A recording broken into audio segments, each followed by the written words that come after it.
You know, I wrote some things down. I got a good pocket. I think I got a good stage presence. I'm pretty witty. Even if I fuck up, I feel like I bounce back pretty good. That's the fuck ups. How many times do you think have you ever been on stage and you just didn't? Yes, horrible.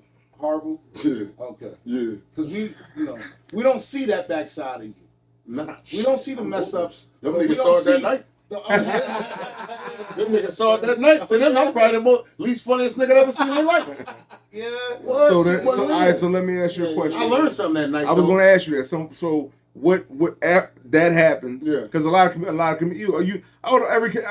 listen to a lot of interviews. You know what I'm saying? A lot of podcasts, a lot of interviews, and every comedian always did it. No, you gonna bomb, but you gotta get back up there.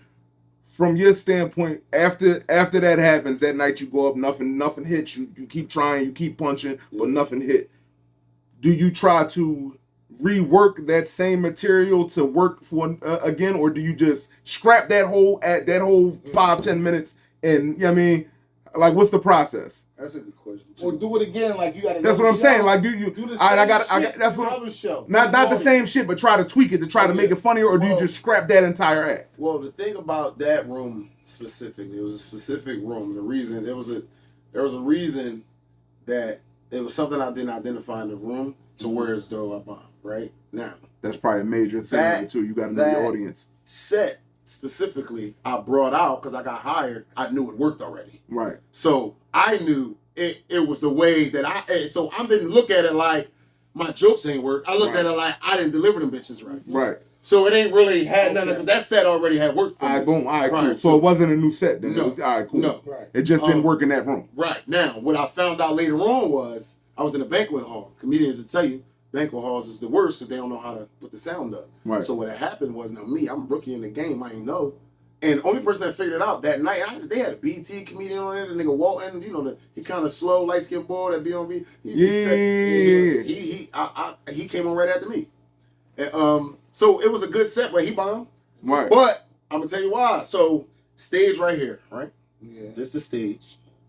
There's a dance floor, it's a banquet hall. It's like a dance floor, that little linoleum shit. Yeah. There. There's no chairs or nothing in the front though. Right. Of the stage. There's chairs to the right of the stage, all lined up like this. All this is open area. Chairs to the right, and over here, chairs to the left.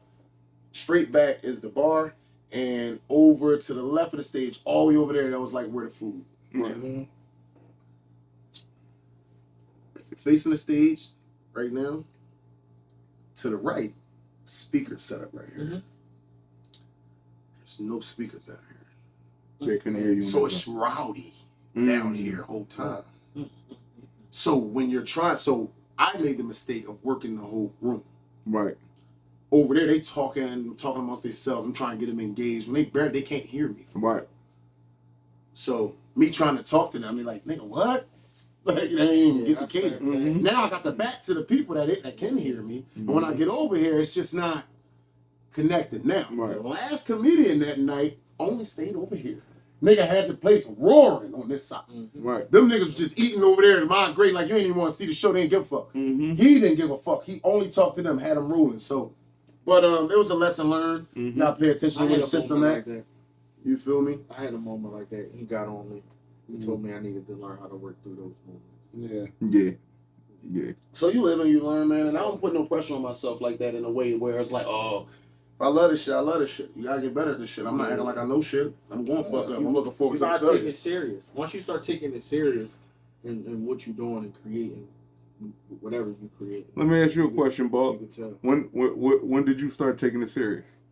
When I seen you got asked to be on the show and me and Unc can get asked. I'm gonna keep it a bean. What, you do stand up? No. Taking the podcast here? He went on a live podcast and it struck a button and me and Unc had a conversation. I'm gonna keep it you asked me, I'm gonna keep it a bean with you. Me and Unc had a conversation between me and him and we said, look, Unc, we're gonna turn this shit up. And me and Unc turned Mind you, now here's the thing. When I was asked to come on the show, he saw our energy and our consistency, and it been working. You know what I'm saying? But mind you, when I was asked to come on the show, I called and asked him first. Should I do it? As a brother, I said, yeah, bro. Of course I did. I said, yeah, bro. He hung the phone, was mad. Hung the phone. No, I called. And it called your fucking brother to fucking be on the show. But, like, I learned like it's some things that he can be a part of that fit him. I can be a part of. On can be a part of, and it's still bridging the gap. We don't all have to be a collective at somewhere for the brand to be there. As long as the brand is out there and being exposed, I don't give a fuck if Gucci go. You know what I mean? Long as bridging the gap is out there, and ever since then, it just gave us a different energy on how to carry it. Like, and bro, we've been consistent ever since then, and we here now, bro. Little bit shit y'all said is we everybody 25,000 views in a month, B. I mean, hey man, it might not be a lot to some people, but to hey us, man, we ain't never had 25,000 people in this room. Can you? There you go. What y'all talking about? Shit, man. That's a lot of people. 100 is a lot to me. That nigga sent that joint over. I said, "Oh, this got to be a lie." Wait, okay, yeah, man. So Buhzz, who influenced your style and who's on your radar right now? And what comedy medium? Creative, just like it's changes, man. It's fluid, really. I'm inspired constantly on a purpose, right? I try to be inspired. Right now, break it down into categories. Start a comedy. Break it down in as far as like what, stand up? Who when it comes to stand up, who inspired you there, and who is on your radar now? Me. Questions is yours. Hey man, you know, journalistic integrity around here. Inspired by is a lot of people, right? Like like I said, I don't feel like I've logged enough hours to find my exact style or voice yet. But the people who I respect, the things that they do on the stage, obviously, is the greats. Like, but the people that you don't expect me to say, I will give you them, cause like obviously, the Eddies, the Richards. Give me them other names. But I'm very inspired by George Carlin. There you go. I'm very inspired by Dane Cook. We spoke about that before. I'm very inspired by the way they're able to perform and do what they do on the stage, because it's unlike I've never seen that before from anyone else, right? And it's very unique to them. And just for instance, like the memory bank for a Carlin set is something I aspire to have. Do I have that now? Fuck no. But so you know what I mean? George Carlin was very fucking intelligent. It take me a while. You understand what I'm saying? He how he put everything together for you to still find the joke. Yes. Come on, man. He's brilliant, right? So that shit like that. I like the comedians that's physical, like that's Jay. You know what I mean? I feel like Eddie was pretty physical. Martin definitely physical. You know what I mean? So that stuff impresses me as well. But I'm also intrigued by a Mooney sitting on a stage and only doing this. Right. That pace is it's just very difficult to just smoke. Like the cigarette is really a pacemaker for you guys. So when you see someone on stage and they have like Dave, he uses it as a great pace mechanism for comedy, because you need a good pace, right? And it's the cigarette is almost an instrument within the joke. Like it's scripted for him almost. Like he's gonna do it and then he's gonna take a pull. Like that always but it's and but how Paul just sit in one spot and just look, it's kicking for because now because in his mind all the stand up comedy and watching button is clicking. He's right about Dave Chappelle. Yeah, Paul. Let me ask you a question. What's your thoughts on Andrew Schultz?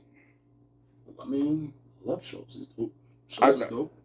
He's a smart fucking dude. He is one of my super intelligent. I recently, within the last 2 years, started watching his stuff. I like his wittiness. And he's one of the guys that I go to. They tried to paint him as in a negative light. No, Schultz one of the ones. And what did he do? He went back on stage and murdered shit. Schultz one of the ones, bro. Like ain't nobody saying nothing like Schultz ain't in the comedy world. Ain't nobody I feel as like though Schultz ain't him. I feel as though that he stayed true to that raw sense of comedy. Like it's like he ain't scared to say that shit that the normal motherfucker be scared to say. His jokes are really smart though, and he put them together well. When he did this blackface joke. Stop. Dog, he did this blackface. Like, I gotta ask the blackface. You know what I'm saying? But the way that he approached, like, and you know, certain motherfuckers say, "Oh, nah, he can't say that to dog." Watch you on Brilliant Idiots with Charlamagne. Yeah, that's one of my favorites. Hilarious, fucking funny, fucking hilarious. It's a funny nigga, man. I'm coming to you next, Buhzz. Yeah. What's the wildest DM fan reaction you got in your DM? In my DM. Or in person. I mean, or in person. Yeah. Fan reaction. Wildest fan reaction. That was last night. Really? Yeah. Fan reaction last night. I'm gonna play the audio for y'all because I asked her could I record her saying this to me. Wow. So I'll play it for y'all off camera. Okay. Sure. But it was last night. I can break it down what happened though. Basically, a young lady that I had no idea that known me for 15 years. So protect the name to the innocent. Yeah, no. If she watched the episode, she knows who she is. I think she's a lady. First of all, she's super dope. Just met her last night. I mean, again, because apparently we've been to each other. Okay. So there's just a group of friends. We all hung out last night, and then she was there. Now, mind you, here's the funny thing about how the universe be working for me, right? So I'm outside smoking. I leave the bar. I'm outside smoking an L. I noticed this chick on the dolo across the street smoking a cigarette. Now, like literally across the street from the bar, like she was just trying to get away from the crowd because there's a crowd of people outside the bar just smoking and shit, hanging out. I come out there now. I go back in, then I come out again. Maybe 5 minutes later, she on this side smoking. And you know how somebody ever give you that look like they want some company and shit? Right? So I'm that nigga with that. Like, we all out here. I'm a social nigga, and I got shit going on. I talk to everybody because at the end of the day, I'm going to tell you, I got this movie, and I need you to know, I need you to get this link just in case she wants to slide. Anybody I meet, I'm going to fuck who it is. I'm soliciting. But I'm sorry. But anyway. Sorry. All right, fast forward to the part where I asked her, do she want to hit the L? She said, no, I don't smoke. I say, cool. You know, I was just offering, you look like you know what I mean? She said, we can sit here and smoke together, though. And she was like, I know you. You know me. Okay. I said, I'll bite. I said, tell me. She said, I remember when you was a trainer and da-da-da-da-da. I used to want you inside me. Whoa. I said, what? I said, now, when she hit the trainer shit, she definitely knew me. Damn, son, where'd you find this? Now, this is like, it's 10 years ago, like 2015, but like, she said so it's probably a 15-year span, but like within that 5, she was trying to get at me heavy, apparently, in her mind. But like, she showed me the DM of us from back then on Facebook. Damn. It's still there. I pulled it up this morning. I was like, yep, she was me. Cool as shit. We ended up hanging out because she was still with the group of friends that was with my group of friends back then. And we had all linked up last night. Ain't seen each other in a year type shit. Pull up. She was there. And I didn't even know she was with them when I was outside. Then she started naming the people. I said, oh, yeah, we all. She said, yeah, I'm with them. I said, so we all together right now? She was like, yeah. And I said, so you knew who I was this whole time? And she was like, yeah, I wasn't going to say nothing. I was fucking starstruck. She said, you can do it. She said, because she been following my pages. She seen me on her timeline a lot. And she was like, I didn't know if you did not. I thought I would sound weird. And then I was like, bro, you the homie. Like, what's up? Give her a hug. We took pictures and shit. That's what's up. And then we hung out. So, like, she drove me home. Because I Ubered there. We ended up closing the bar down. She drove me home. Okay. But that was the most interesting. But when you hear her voice memo, you'll hear the detail of how she described this, her memory of. I gave you the PG version. So what's next for Buhzz? What's next for the company? Movies. 5 years. Movies. Movies. Running Tubi the fuck up and hopefully getting purchased by Netflix or somebody bigger. I know that's right. Movies. That we're so locked in on movies, I can't explain it enough. Movies. I'm writing them. I'm shooting them. I'm editing them. I'm doing this. I'm doing the sound. I'm doing everything. My team crazy, bro. Yeah. Right now, I ain't writing or directing them. I mean, I got my scripts in the can, but it ain't my turn. Right. And that's one thing about team. First of all, I've been a boss for a long time. Right? Literally working as an entrepreneur with. Right. I've been an actual boss for a long time. Boss is someone who guarantees everyone eats. I've been that for a long time. Yes, it is. I'm a much better team player, bro. My team player, how much I play for the team trumps my boss status. Like, cause I'm a great boss. I get active and everybody get busy. I get whatever game we all need to succeed. I can get the knowledge if I don't got it. But me on the team, and I give you this example. So writing the films and all that, Heem was already the one. Raheem Rower. If y'all don't know who he is, you're gonna learn soon. He is my Ryan Coogler. I'm trying to tell you, he's different, and he doing shit different, and he care about film in a way that ain't nobody give a fuck. The way they out here making movies, they don't give a fuck. Y'all seen these fucking movies, and y'all gonna see the difference when we put our shit out. Mm-hmm. I'm gonna ask you, do you watch Tubi movies? Do you watch any movie? I watch Tubi all the time. Shout out to my man, actor Charles Harris. You know, Big Charles. Yeah, that's my man. guy. That's my nigga. Chuck. Hey, listen, he shot his very. Okay. My man, I shot his very first fucking reel. His very first what is it? Like content? Not piece of content, but he was what is it called when you monologue that he was doing. We shot that shit in my living room on an iPhone 4 for about 5-6 hours. That's my nigga. Yeah, you know what I'm saying? IMDb looking real good. Yeah, very, very much so. You know what I'm saying? But again, I'm after, and then my thing with him, like I used to always ask him, like, yo, bro, let me get one of them roles. What's up? And he said, man, I'm just getting picked myself, and I understand it now more than I did then. Yeah. But I've always the same with the comedians. Right. I've always been like, I never asked to get booked or try to get booked. I made my own shows. Laugh and High was a thing. So now, and the same movies. Now I make my own. Right now, you comedian. Are you transferring over to an actor and leaving comedian alone? Or I ain't never leaving comedian alone, but right now I'm definitely comedian actor at this point. I'm an actor overall because I'm taking all kind of roles, like the horror that I'm in. I'm not doing any comedy.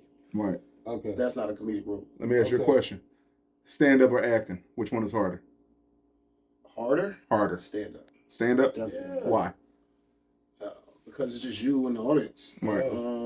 Acting, I could just do a retake, nigga. Yeah. So right. Mm-hmm. That's it, and you know. But I don't feel like I feel like I perform well on camera. Like it's not. That's not a difficult. Some people feel like it's a difficult thing. I don't feel like performing on camera. I think I want to get the areas that I want to get better at acting. It's more dramatic. I want to get better with being able to change my mood and make sure you can feel it through the screen. I haven't really done any classes or anything, but I do you do your own research on how to, and you listen to the greats speak about how to, and I take all of those things in. But I feel like I'm a pretty good actor at this level. So the camera part, that shit ain't hard for me, bro. How long did it take you to learn the script?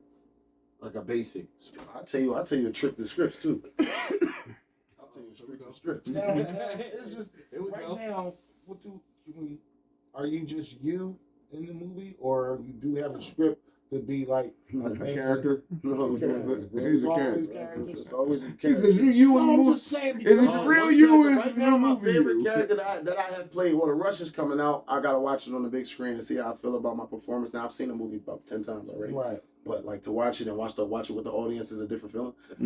But there's a movie called Mistransaction. I can send y'all the link so y'all can watch it. Please. We got a private friends and family link. So that was going to go on Tubi second after Unglorified. But Mistransaction is my first comedy film where I have a starring role in it and I do something very unique with the character that everybody remembers. So I that's my favorite character that I played thus far. This character in The Rush, I don't think that was more... It was an easier role because it's closer to who I am. That's what I'm asking. Well, that one's closer to who I am because I am a weed dealer in this film. Like, allegedly. No, in this film. In the movie. I'm a weed dealer. Okay. And people allegedly feel like I got bud. Now they allegedly. Look on, not on camera, not allegedly. Allegedly, that's what they feel about me. So yeah, I play that character in this film, and it wasn't that difficult to tap into that character. It was more so the fun part. Well, the hard part of this film was working alongside Dom Dukes. That guy is never off. Shout out to Dom Dukes. He's never off, bro. He got a different take every time, a different joke every time. We actually interviewed him once. He's funny for real. He did a comedy show. He did a comedy show Uptown. Yo, we fucking interviewed all the comedians coming off as they came off and did they set. But his rap game, and he's like funny in his rap shit. So Dom's he's funny in general, dog. He's funny. So I say Heems are Ryan Coogler, Dom's are Michael B. Jordan. So nice. We're pushing him to the forefront because of his talent level. And that's what I mean by team player. We could all I own the cameras. I could be me star. That's not about that, bro. He the one. We're gonna make sure we tell her make these scripts so he can shine. Heem's gonna tell her make so he can shine as a director. I'm gonna get in where I fit in, but I own the film, so I'm not tripping. You know what I'm saying? So you know what I'm saying? See, everybody has a role and everybody knows it. That's more important. And that's the key. That's how the team will succeed. Yeah. And then a lot of these camps, you know, you got people want to be all in the video. Yeah. They want to be all in. Yeah, No, he's a man. funny motherfucker, boy. He's the third bull, man. Yeah, he the Third one. bull. He the one, not the two. And we Third pouring a lot of bull, energy guys. into him, and he's delivering, bro. He's delivering. Yeah. Shout out to He's Don excited. Buhzz. This is his first leading role ever. Yeah. It's gonna be a Philly classic. I'm telling you. Yes, indeed. Y'all gonna be in the building? Yeah. Yeah, I'm coming. Yeah, I'm coming. Yeah, I don't know if I can do- long as they got the popcorn popping, Yeah, I'm there. I'm a popcorn guy. Mm-hmm. I'll be there. Mhm. I'll be there on a weekday. You know, we work, but we're gonna be in the We building. appreciate that. I We're got gonna be in the to. building. We appreciate that. Y'all gonna laugh your ass off. Let me ask you a question. If you could pick one director and one actor Mm-hmm. to star in a role with, Yeah. who would it be?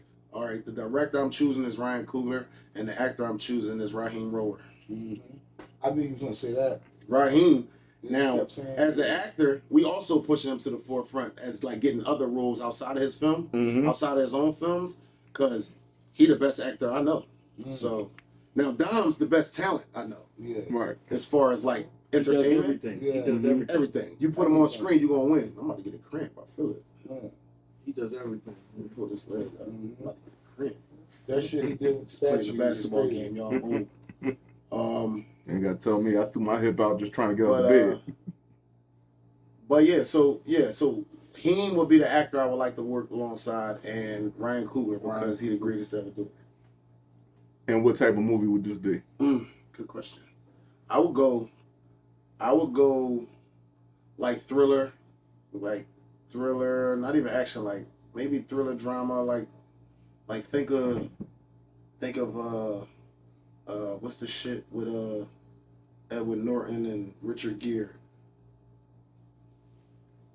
I need a lawyer and a damn man, I can't think of the John, but something with a twist at the end, like a John where at the end, let's go Usual Suspects Okay. type of thing. You know what I mean? Something that'll fuck with your head the whole movie. I would want to do something like that with those guys. Okay.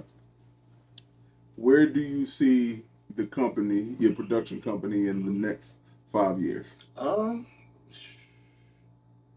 Winning. 100% winning Yeah. and being a Philadelphia staple in production. That's how Like where people using, like I want to be a condiment, bro. Like I don't want to be, like I want to be a condiment, bro. Like it's like, and what I mean by that is, like when you say ketchup, whatever. mustard. No, but whatever, it's just ketchup, my nigga. You Oh, know yeah. exactly what I'm talking about. There's Yeah, no, I see what you're saying. there's no. I see what you're saying. When you say Ketchup, mustard, yeah. there's a bunch of different types of mustards, but there's a mustard as a condiment. Right. You feel me? I see what So you're when it comes to production, Mm-hmm. I want to be a condiment. I want to be like, yo, you like when people reference, man, I'm trying to do some excellence type shit. Mm-hmm. That's the name of my company, Excellence. I want to do like the same way people reference I'm gonna keep it a beam with you, Breakfast bro. Club. They're a fucking. I'm extremely condiment. fried over here, and I'm sitting here. When the first thing came to my mind when you said condiment, I'm like, you talking about mustard or like You gonna ketchup? use that. Ketchup. I'm trying to tell you. My nigga said, I'm trying to be a Ketchup. guy. Hey, listen, that is a dope bar. Ain't that you would never think to put together. You know what I'm saying? Yeah, because it's just it's one. It's like one thing. Like you identify it off the name. Like you know Mm-hmm. what it is, and it stands alone. Like because it's nothing like that thing. It feels like that thing. Like a Quentin Tarantino film is a Quentin Tarantino film. Right. Yes. That's And a you're condiment. never going to get You anything reference else like Quentin it. Tarantino, you know what kind of film. Yeah. There's nothing else like a You know what I'm Quentin. Yeah. It's I only want to be a one. condiment. Yeah. Now, 5 years is a stretch for being a condiment because that takes a long career of consistency. But Dang. I want to be closer to the. I want to at least feel that way in Philly though. All right. Condiment ish. Okay. You feel me? Here in this region. That's what we want. So I got a question for you. Favorite movie? Sinners all time. Sinners. What? He called that nigga Dusto Dawn. That's fine. He asked me what my joint was. So here's my the favorite thing. movie of all time. So is a clip floating around Over everything that I've ever seen. It's in a the clip history of life. floating around online of me saying that. It's and all that. good, So man. here, but here's That's the your own thing. personal But once again, I never said it wasn't an amazing or great movie. All right. I just want to, because I'm just saying what you said. I know, I did say that. But they took me. I'm a heavy Quentin Tarantino fan. Yeah. So when I first watched Sinners, and granted, great fucking movie. It was an amazing fucking movie. But for me, now mind you, even after I said that, I didn't know that even Ryan Coogler said that it was was influenced by Dusk Till Dawn. I never even saw that interview before. But for me, that was clear though. when I it was just me being funny. I said, it was nigga Dusk Till Dawn. That was just me throwing the funny out there. But it was an amazing fucking movie. The display of it and everything. What is happening with this foot? Something about to go bad. I already know. I ain't never felt no shit like this before. But go ahead, I'm fighting. We're gonna get it on camera. Yeah, no. Sinners was spaz out. I'll let you know. So Sinners is not good enough. Well, before Sinners, because Sinners just came out. I have no other answer for you, sir. Really? I have literally, once I saw it, it topped every movie I ever saw in the history of my life. As a filmmaker, as an actor, as a fucking somebody that put thought on screen like that. There's a lot behind it. Bruh. Like, I aspire to be able to think that deep. To be able to put it on screen. Like, what he did, I've never in my life seen done, ever. With us. Never in my life. Never. It's an amazing movie. Never. And then put it to what he did with the screens and how he made it. And ain't nobody ever did no shit like that. Mm-hmm. Man, that's the greatest shit I ever seen in my life. And I've seen it 3 times in IMAX. My only critique that I didn't like about the movie is that I need background on them. The fucking the Indians how did they give a vampire a black eye? They was on his ass. Or give me a prequel or something. I need some type of history behind. You know what I'm saying? You never know, man. Hey man, you never know. You never know. Listen, the fact that we've been having a conversation means it's a great piece of art. That definitely was. That's all I want to make. I want to make shit like that. No, fuck all that. The funny shit was these two niggas hitting me because all right. So the credit scene at the end when they show an actual when they show an actual fucking blues legend. Oh yeah. You know what I'm saying? These niggas hit me. Well, mainly this nigga. No, was this a true story? Because at the end he was. I'm like, this is a true story. Is crazy. This nigga right here. What's that mean? Because at the end he's a real person and he had the scrapes on his face from when he was fighting them niggas. But he was playing a character though, and that character, that actual person don't have them scrapes on their face. I tried to explain that to him. But they used the real blues legend. He killed it too. That's what I was trying to say. Some people thought that man died already. Okay. And he was one of the first ones to you know what I mean? So the fact that he felt I'm not gonna get in the cooler, man. He one of them ones, man. Yeah. And to me, I put him over everybody already because his body of work, he ain't never. Where his missus at? He ain't got no missus. Not one. Not one. Let's go. Not one. He ain't been like that straight out of college. But he took from the grades. He met Singleton. He met all of them. Come on, man. The fuck you expect? He met Spike. These motherfuckers is OGs. What do you expect him to be? He's supposed to be the greatest nigga ever, bro. I got one last mic drop I want to ask you and we out of here. What's your biggest asset? Communication. Communication is the key to life. Anytime something go wrong, there's usually a miscommunication. There's usually something that somebody don't understand. And if you're a good communicator, you should be able to. You're usually able to get everybody to a level of understanding. And I feel like that's my biggest asset. Is my communication skills. Take us out of here, Bob. All right. Hey man. Thank you for that question. Hey, amazing. Good question. Episode 167. Buhzz, we appreciate you stopping by. Appreciate your time. Appreciate the game that you gave us. This is not a gatekeeping episode. This was a master class. You know what I'm saying? Shit, for damn near 20 minutes straight, he gave you niggas the fucking hack to Instagram. Bro, that's just he gave you niggas a whole hack. That's just my opinion on what I think. And he's just a producer. You know what I'm saying? It's just my opinion on For what 20 fucking minutes straight, gave niggas a whole hack to the fucking algorithm. People is to test the theory themselves. Tell the people where you can follow you. Where they can follow you, follow the production company, plug everything you have going on right now. That's a lot. I ain't even gonna do all that. As much as you can. Go to my page, Buhzz Taylor on Instagram. Most of my work is there through you Instagram. go. I give a lot of the information through Instagram. Do I have TikTok? Yes. Do I have YouTube? Yes. Do I have Facebook? Yes. But Instagram, if you have Instagram, Buhzz Taylor, Buhzz ZZTAYLOR. That's all you need. You find me if you type in BUH, the shit should pop up. That who? What the fuck spells that? You know what I'm saying? So, the film, July 16th, The Rush is actually The Rush. I star in this film. My company, Excellence Productions, XLNZ Productions on Instagram as well. This is our second film that we own as a company. We've only been in business as an official company for a year and a half. Shout out to our 10 podcasts. Shout out to all our clients that believed in us, bringing their visions to life. And yeah, we got more movies on the way. You heard me? Shout out to Mike Salvi, my fucking guy. Oh, right now. And gotta do this. Hold on. All right. Good. Hey yo, if you around motherfuckers that don't watch the Bridging the Gap podcast, if you sitting around people and when you ask them what podcast they interested in and they not saying Bridging the Gap, those people are not your folks. I promise you. If they not watching Bridging the Gap podcast, they are not your folks. Kings, queens, peace. Motherfucking man. Appreciate you, bro.